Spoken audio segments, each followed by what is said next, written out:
المشاهدين، بنرحب بكم في القناة وهنكلمكم النهاردة عن القائمة النهائية لمسلسلات رمضان بس مع قنوات العرض.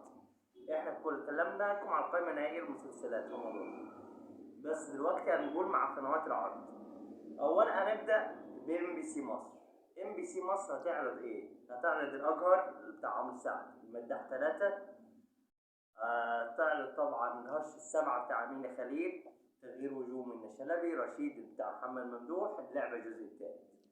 بعد كده نروح قناة سي بي سي، هتعرض ألف حمد لله على السلامة بتاع يسرا، هتعرض مسلسل مذكرات زوج طارق لطفي وخالد الصاوي، وطبعا هتعرض مسلسل عملة نادرة نيللي كريم وأحمد عيد وجمال سليمان.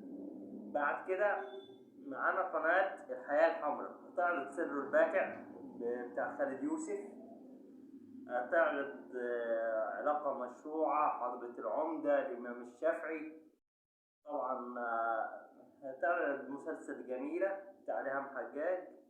ده كله هيكون على قناة الحياة الحمراء. بعد كده قناة اون اي هتعرض الكبير قوي الجزء السابع،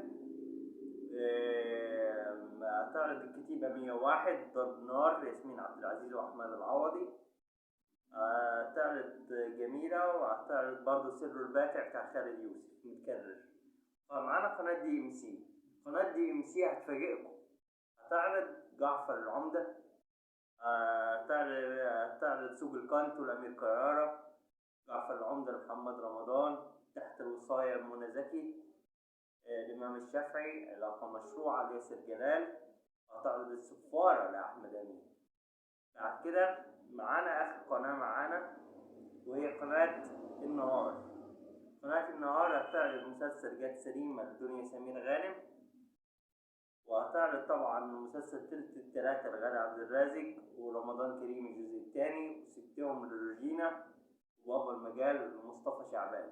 دي كل القنوات وكل المسلسلات ما عدا مسلسل مستر اكسلانس، ده هيتعرض وحده على قناة الزفرة، هيبقى حصري على قناة الزفرة فقط.